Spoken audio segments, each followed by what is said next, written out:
Good morning, শুভ সকাল। কেমন আছেন আপনারা সবাই? নিশ্চয়ই খুব ভালো আছেন, আমিও খুব ভালো আছি। আজ হলো মঙ্গলবার, ঘড়ির কাঁটা 12টার ঘরে। অনেক সকাল সকাল ঘুম থেকে উঠে বাসি কাজকর্মে হাত দিয়েছি, দেখি ঝমঝম করে বৃষ্টি নামলো। তার আগে কতগুলো জামা ধুয়ে গেছি, মেলে দিয়েছি। যেই বৃষ্টির জল পড়লো আবার সেগুলোকে তুলে এনে ধুয়ে মেললাম। এই তো বউ নাচানো বৃষ্টি শুরু হয়ে গেছে। আর এর আগের দিন বলেছিলাম ইন্দ্র জগন্নাথ দেবকে ভোগ দেবে, তা ভোগ ওইভাবে ধুতি পাঞ্জাবি পরে ভোগের থালা নিয়ে ঠাকুরের কাছে নিবেদন করবে ইন্দ্র, ওইভাবে ভোগ দেওয়া যায় না। যারা জগন্নাথ দেবকে সব সময়ের জন্য সেবা করছে, যাদের সেবায়েত বলা হয়, মানে অধিকারী, তারাই একমাত্র জগন্নাথ দেবকে ভোগের থালা নিবেদন করতে পারবে। তা আমরা সাধারণ মানুষ হিসাবে ভগবানের ভোগের সরঞ্জাম কিংবা ভোগের মূল্য হিসাবে ওই মন্দির কর্তৃপক্ষকে কিছু টাকা কিংবা চাল ডাল এই সমস্ত কিনে ওনাদের দিতে পারি, ওনারা আমাদের নামে পুজো দিয়ে দেবেন। আর ভগবান তো এখন অসুস্থ, স্নানযাত্রার পরে উনি জ্বরে ভুগছেন। ওনার খাওয়া দাওয়া বলতে সাদা ভাত, অড়হর ডাল, লবণ ছাড়া খিচুড়ি আর পাতলা টেলটেলে শাক চচ্চড়ি, একটু পায়েস আর মিষ্টি, এই তো। আর আমরা যদি সবাই একটু একটু করে ভগবানকে ভোগ দিই, সেই ভোগ প্রসাদ হিসাবে অনেক ভক্তরা পায়। ভগবানকে কে দিল, কতটা দিল, সেটা ম্যাটার করে না। ভগবানকে উদ্দেশ্য করে যেটা দিলাম সেটা আরো 5 জন মানুষ পাচ্ছে, সেটাই আসল খবর। তো চলুন, আজকে কি রান্না হবে না হবে সে সমস্ত ভেবে রেখেছি। ও, ইন্দ্র সকালবেলায় ঠাকুরের সঙ্গে দেখা করে এসছে। আমি বললাম, কি গো তুমি একা একা চলে গেলে? বলে, তোমাকে বিকেলে নিয়ে যাবো তো। আজকে তো ওই বিপত্তারিণী পুজো হবে মন্দিরে বসে, তা ভিড়। বলে, মামন এত সকাল সকাল লাইন এ মাথা থেকে ওই মাথা চলে গেছে। বেলা যত বাড়বে, মানে 12টার পরে তো ঠাকুরকে ভোগ নিবেদন করা হবে, 12টা পর্যন্ত প্রচুর ভিড় থাকবে। তা বিকেলের দিকে যেও, একদম ছুঁয়ে হাত ধরে ঠাকুরের সঙ্গে আলাপ করতে পারবে। ঠিক আছে, বিকেলেই যাব। আর কি গরম গো, এত বৃষ্টি হচ্ছে এবছরে, কিন্তু মারাত্মক বৃষ্টি হচ্ছে প্রায় প্রত্যেক দিন। ঘুম থেকে উঠেই দেখি ঝমাঝম বৃষ্টি, কিন্তু গরম কমছে না। একদণ্ড পাখা না চালিয়ে বসা যাচ্ছে না, চিটচিটে। গায়ে কিছু ছুঁড়ে মারলে গায়ের সঙ্গে লেগে থাকবে, এইরকম চ্যাটচ্যাটে হয়ে গেছে। ভালো লাগে না এরকম চিটচিটে গরম, আমার ভালো লাগে না। শুকনো শুকনো যে গরমটা হয় সহ্য করে নিতে পারবো, কিন্তু সে যাই হোক, চলুন। যেই দেশে যেমন ওয়েদার, সেই দেশের মানুষকে সেটাই সহ্য করতে হবে। যারা বিদেশে থাকছে, দেখুন এই গরম আমরা ভোগ করছি, ওরা সোয়েটার গায়ে দিয়ে ঘুরছে। তাহলে ওদের দেখে তো জ্বললে হবে না। আবার ওরা হয়তো আমাদের দেখে জ্বলছে, দেখো সোয়েটার জীবনে আমরা বাক্সতে ভরতে পারছি না, সর্বক্ষণ সোয়েটার আর সোয়েটার। আবার কোনো জায়গায় এত বৃষ্টি হচ্ছে তারা ঘরের বাইরে বেরোতেই পারছে না, তাই না? যে দেশে যেমন ওয়েদার ভগবান ঠিক করে রেখে দিয়েছে, সেই দেশের মানুষকে সেটাই হজম করতে হবে। এখন খুব মেপে ঝুপে সবজি আনছে, তাতে নষ্ট কম হচ্ছে। আমার রান্নাবাড়ি করতে বেশ ভালোও লাগছে। অতিমাত্রায় জিনিস এনে দিলে সেটা গুছিয়ে কোথায় রাখবো, কবে খাবো, এই ভাবতে ভাবতে আমার যেন সংসারে মন লাগে না। আজকে হবে ওলকচু আলুর তরকারি, আর এই কটা চিচিঙ্গা রয়েছে, চিচিঙ্গাটা ভাজবো। যেদিন এনেছিল পুরো টাটকা, 3 দিন ফ্রিজে ছিল, দেখুন শুকিয়ে পাকিয়ে একাছাড়া। কাঁঠালের দানা দিয়ে করবো চিচিঙ্গাটা। মাছের ডিম দিয়েও ভালো লাগে চিচিঙ্গা ভাজা, জানেন। চলুন। হ্যাঁ, আমি সকালে রচা খেয়েছি, বুবুকে 1 গ্লাস ছাতু বানিয়ে দিয়েছি, ইন্দ্রকেও ছাতু, মুড়ি, কলা এইসব দিয়ে মেখে দিলাম, খেয়ে বেরিয়েছে।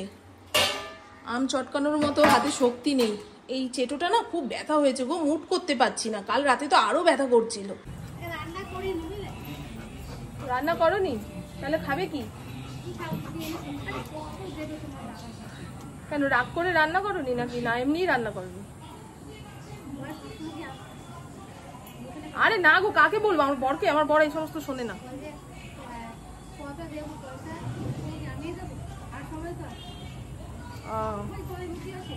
হ্যাঁ না গো, কিচ্ছু নেই, আমার রান্নাই হয়নি এখনো। এই কাঁঠালের দানাগুলো ভালো করে শুকিয়ে নিয়ে ডিপ ফ্রিজে রেখেছি, 10-15 দিন ভালো থাকবে, তার মধ্যেই খেয়ে নেব। কাঁঠালের দানা বেশি খাওয়া ভালো না, অতিরিক্ত প্রোটিন থাকে জানেন। আমার মাকে দেখতাম উনুনের ছাই কাঁঠালের দানার গায়ে লাগিয়ে তারপরে শুকনো জায়গাতে রাখতো, অনেকদিন ভালো থাকতো গো। আগেকার মানুষের কাছে তো আর এত ফ্রিজের ব্যবস্থা ছিল না, তারা নিজেদের মতো করে সবজি পাতি যত্ন করত। আর আমরা এখন ফ্রিজ ছাড়া জীবন ভাবতেই পারি না। আকাশে সেরকম মেঘ নেই, তবে চতুর্দিক অন্ধকার, মনে হয় আবার বৃষ্টি হবে। ভেলকি দেখাচ্ছে গো, ভেলকি। এই ভেজা জামা কাপড় টেনে যেই রোদ দূরে দেবো, ব্যাস রোদ উড়ে গিয়ে বৃষ্টি। মানুষ কত জামা কাপড় তুলবে, কত জামা কাপড় মেলবে গো। হ্যাঁ, ওই জন্য বলি বউ না জন্য বৃষ্টি শুরু হয়েছে। একটুখানি রোদ দিলে বিছানার চাদরগুলো কেচে শুকিয়ে নিতে পারতাম। এরকম মেঘলা মেঘলা দিনে না ওই অতগুলো চাদর একসঙ্গে ভিজাতে ইচ্ছা করে না, কাচতে ইচ্ছা করে না গো। ভালো করে রোদে না শুকাতে পারলে গন্ধ ছাড়বে। ওলকচুটা একখানা সিটি দিয়ে গ্যাস বন্ধ করে দেব। এর আগের দিন 2খানা সিটি খাইয়েছি, কচু গেছে গলে, মশলার সঙ্গে আর নাড়তে চাড়তে পারিনি। ভাতও ফুটবে, গামলার জল গরম হবে, জল লাগলে এই গরম জলটা ভাতে দিতে পারবো। ঠান্ডা জল দিলে জল কাটা কাটা হয়ে যায় ভাত। কষানো কষানো হয়ে যাওয়ার পরে একটু গরম জল দিলেই ভালো হয়। জয় গুরু, রান্না শুরু। চলুন। ওলকচু কাটার পরে হাতটা কি চুলকাচ্ছে। কচু ভেচু কাটার সময় যদি হাত পা চুলকায় তাহলে ভাববেন খাওয়ার সময় গলা ধরবে না। এই বাজার আলাদা যখন কচু ভেচু বিক্রি করে তখন এটা বলে বিক্রি করে, সত্যিই কোথায় হাত খুব চুলকাচ্ছে। তুই এরকম করছিস কেন পাগলের মতো? বাইরেটা আবার মেক করে আসলো। এই চিচিঙ্গার রেসিপিটা আপনাদের সঙ্গে শেয়ার করব। আমি তো কাঁঠালের দানা দিয়ে করছি, আপনারা যদি কাঁঠালের দানা না পান কিংবা না খান তো ছোলা দিয়ে করতে পারেন। এরকম জিরি করে কেটে নিয়েছি। আমি চিচিঙ্গা খুব একটা ভালো খাই না, তবে আমার মা যেভাবে রান্না করতো সেই চিচিঙ্গা ভাজা দিয়ে এক থালা ভাত খাওয়া যাবে। চিচিঙ্গা ভাজা করার জন্য এই চিচিঙ্গাটাকে ভাপিয়ে নিয়েছি, দেখেছেন পুরো সেদ্ধ হয়ে গলে যায়নি। যদি গলে যায় না খেতে ভালো লাগবে না। এখানে কড়াই বসিয়ে দিয়েছি, কড়াইয়ের মধ্যে দেব পরিমাণ মতন সর্ষের তেল। তেলের মধ্যে ফোড়ন দেব কালো জিরা, শুকনো লঙ্কা। এখানে 2টো ছোট ছোট পেঁয়াজ কুচিয়ে নিয়েছি, 3 কোয়া রসুন জিরি করে কেটে নিয়েছি, আর অনেকগুলো কাঁচা লঙ্কা চিড়ে নিয়েছি, ফেড়ে নিয়েছি। ফোড়নটা চড়বড় করে আসলে সমস্ত কিছু দিয়ে দেব। পেঁয়াজটা তেলের মধ্যে একটু নেড়ে চেড়ে নরম করে নিয়েছি। আগে থেকে ভাপিয়ে রাখা চিচিঙ্গা আর এই যে এটা যেন কি কাঁঠালের দানা দিয়ে দেব। এবারে পরিমাণ মতন লবণ, হলুদ, মিষ্টি দিয়ে নেড়ে চেড়ে নামাতে হবে। ফড়িংয়ের ভাতের সঙ্গে পেঁপে সেদ্ধ দিতে ভুলে গেছি, সেটা আবার প্রেসার কুকারে আলাদা করে সেদ্ধ বসালাম, বুঝছো বন্ধু। সঙ্গে আমি ইন্দ্র উচ্ছে আলু ভাতে খাবো, সেটাও সেদ্ধ দিয়ে দিয়েছি। একটু ঠান্ডা হয়ে যাক তারপর বাচ্চাটাকে ভাত দিই। দেখুন রান্নাঘরের সামনে এসে শুয়ে রইল।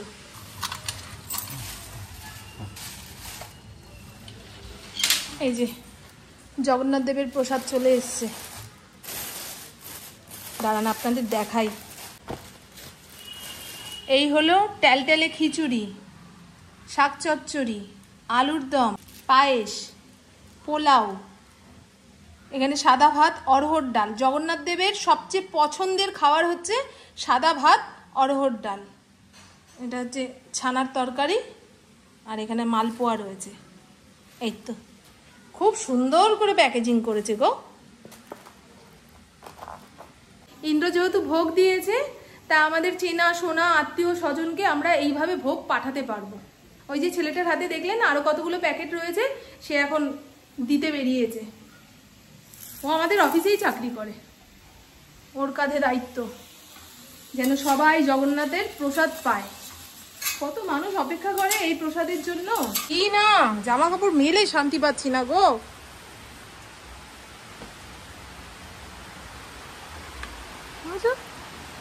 কি জোরে বৃষ্টিটা শুরু হলো। আর মেলবো না, জলটা ঝরে গেছে। ঘরের কোনো এক জায়গায় মেলে দিই, নাহলে স্ট্যান্ডটা টেনে টুনে আনি। এই দেখুন, দেখেছেন কি পরিমাণে ভাত ছিটিয়েছে? সিঁড়িতে, ঘরে, দুয়ারে, সব জায়গায় ভাতে ভাত। কি কি রান্না করলাম তার এক ঝলক দেখিয়ে দিই।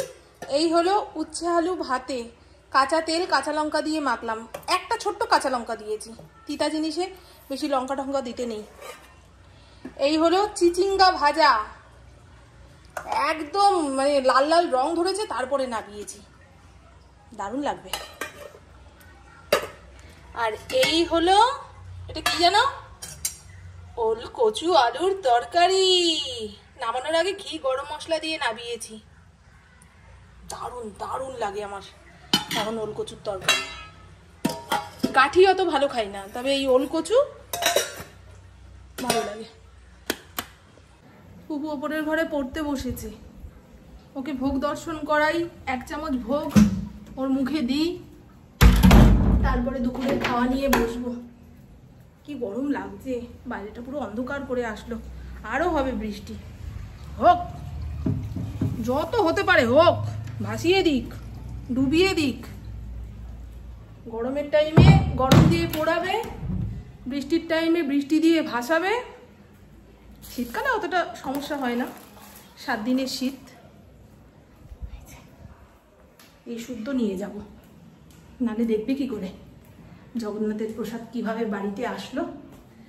আমার বাপের বাড়িতে আমার মা ঠাকুমা সবাই এই কয়েকদিন ওই জগন্নাথের মাসি বাড়িতেই পড়ে থাকবে। 3 বেলা ভোগ দেখবে, ভোগ বাড়িতে নিয়ে আসবে। আমার ভাইও দেয় ভোগ, তবে এত স্পেশাল করে না। জগন্নাথদেব যেটা খায় আর কি রেগুলার, সেটা দেয়। তারপরে মন্দিরের লোকেরা ওটাকে প্রসাদী করে ওদের হাতে গামলা গুমলা শুদ্ধ খিচুড়ি দেবে। তারপরে মাসি বাড়ির মাঠে বসে সব ভক্তরা খাবে। না না, বাবাই আজকে ভোগ দিয়েছে তো, তাই স্পেশাল করে আমাদের বাড়িতে দিয়ে গেল। দে আমার কাছে, দে, ওদিকে রাখিস না। হ্যাঁ আমি একটুখানি খেয়েছি, তুই একটু মুখে দে। ফরিনকে একটুখানি মালপোয়া ভেঙে দে না মা।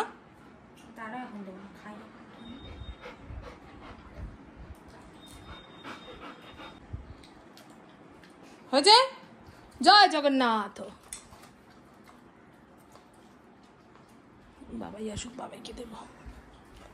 এই তো বন্ধু, দুপুরের খাওয়ার নিয়ে ওপরের ঘরে যাব, টিভি দেখতে দেখতে খাবো।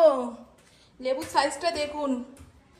কালকে আমার যোগব্যায়াম ক্লাসের এক বান্ধবী দিয়েছে লেবুটা, বলেছে খেয়ে বলতে কেমন রস। ঠিক আছে বন্ধু, ঝোলটা একটু কম করেই নিয়েছি। গুড ইভিনিং, এখন সময় রাত্রির 8:42।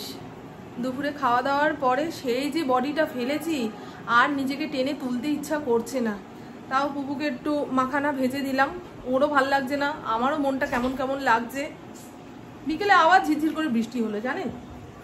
ইন্দ্রকে বললাম চলো জগন্নাথ দেবের দর্শন করে আসি, বলে তুমি তো একদিন গেছো, আজকে আমার কাজ আছে, কালকে নিয়ে যাবো। আমি ঠিক আছে, দুজনে একসঙ্গে যাব, এই কারণে আজ আমি একা একা গেলাম না। কালকে সেই ভুট্টা খেয়েছি, দেখুন জানলাটা দিয়ে রাখে তো, এপাশে কি আছে না আছে সেটা আর দেখা হয় না। তো চলুন বন্ধু, ও আরো একটা বড় কাজ সেরে রেখেছি। 3-4 খানা বিছানার চাদর ময়লা হয়ে পড়েছিল, আজ কাচবো কাল কাচবো, রোদ উঠলে কাচবো, ওই করে করে আর কাচা হচ্ছে না, আবার তো এইগুলো ময়লা হয়ে পড়বে। হ্যাঁ, তা গরম জল করে ভিজিয়ে রাখলাম। আমি আবার বিছানার চাদর একটু গরম জল করে ভেজাতে না পারলে খুঁতখুত লাগে, মনে হয় তেল কাজটা ভাবটা গেল না, ময়লা ভাবটা গেল না।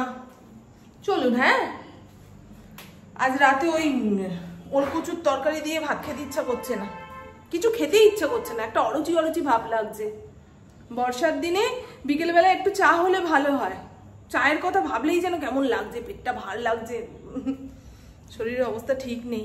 আমার রক্তের রিপোর্ট চলে এসছে, ফ্যাটি লিভারের সমস্যা রয়েছে, আর কি কি যেন সমস্যা রয়েছে। তা তৈম্বক সামন্তকে দেখাই, উনি মাসের মাঝখানে বৃহস্পতিবারটা বসে, সেদিনকে রিপোর্ট নিয়ে যাব। আমার আবার সব ডাক্তার দেখিয়ে পোষায় না, মানে সব ডাক্তারের ওষুধ ধরে না, বুঝেছেন? কেউ অতিরিক্ত ওষুধ দিয়ে ফেলে, কারোর ওষুধ খেয়ে মাথা ঘোরায়, অ্যালার্জি হয়ে যায়। এই তো কিছু বাছা কোচা ডাক্তার রয়েছে যাদের সামনে গেলেই আমি ঠিক হয়ে যাই, ছোট থেকেই তাই। ছোটবেলায় দেখাতাম দীননাথ চ্যাটার্জিকে, যে 300 টাকা ভিজিট নেয় এখন, আর আমি যখন ছোট ছিলাম তখন 20 টাকা ভিজিট নিত, তারপরে হলো 50 টাকা। এখন কোনো ডাক্তারে শুনেছেন যে 300 টাকা ভিজিট? দীননাথ চ্যাটার্জি হলেন গরিবের মাসিহা। আমার শাশুড়ি মাদের যখন বৈষ্ণব সেবা হতো তখন ওই সমস্ত খাবারে না আলাদা রকম গন্ধ, আলাদা রকম টেস্ট। তা যে গীতা মাসি রান্না করতো তাকে জিজ্ঞাসা করেছিলাম, ও মাসি তুমি কি মশলা দাও গো? নামানোর আগে দেখলাম দিলে, তা আমাকে একটু শিখিয়ে দাও না। বলে এই যে এইরকম করে ভাজা মশলা বানিয়ে রাখবি, গরম মশলার বদলে ভাজা মশলা দিবি। গরম মশলা খেলে তো পেট গরম হয়ে যায়, আর ভাজা মশলা খেলে অতটা ক্ষতি করে না। ভাজা মশলা কিংবা ম্যাজিক মশলা বানানোর জন্য ধনিয়া লাগবে এই এতটা পরিমাণ, তার অর্ধেকের অর্ধেক লাগবে গোটা জিরে, মানে যতটুকু ধনে নেবেন তার অর্ধেকের অর্ধেক নেবেন জিরে, আর এইটুকু গরম মশলা। গরম মশলা বেশি দিলে কিন্তু ভাজা মশলার গন্ধটা চলে যাবে, শুধু গরম মশলার গন্ধই পাবেন। এইটুকু পরিমাণের গরম মশলা, তার মধ্যে দারচিনি বেশি রয়েছে, আর শুকনো লঙ্কা যেমন ঝাল খাবেন সেই পরিমাণে, আর কয়েকটা তেজপাতা। এই তো, এর বাইরে আর কিচ্ছু লাগবে না। এখানে ফ্রাই প্যান বসিয়ে দিয়েছি, প্রথমে দেব ধনিয়া। ধনিয়াটা 2-3 মিনিট টেলে নেওয়ার পরে একটা মচমচ আওয়াজ হবে, তখন এটাকে নাবিয়ে দেব। বেশি ভাজলে কিন্তু মশলার গন্ধ অন্যরকম হয়ে যাবে, তেতো তেতো খেতে লাগবে। শুকনো লঙ্কা আর তেজপাতা এটাকেও আলাদা করে টেলে নেব। এবার এটাকেও নাবিয়ে ফেলবো। প্রথমে শক্তপোক্ত মশলাগুলোকে ভেজে নাবাচ্ছি, জিরাটা সবার শেষে দেব। গরম চাটুর উপরে জিরা দিলে এমনি ভাজা ভাজা হয়ে যাবে। গরম মশলাটাও ভাজা হয়ে গেছে, এবারে জিরাটা দিয়ে 2 মিনিট নেড়ে চেড়ে নামিয়ে ফেলবো। এখন গ্যাস অফ করে দিলেও চলে, কারণ চাটু যা গরম আছে। এটা একটুখানি ঠান্ডা হোক, তারপরে গুঁড়ো করে নেব।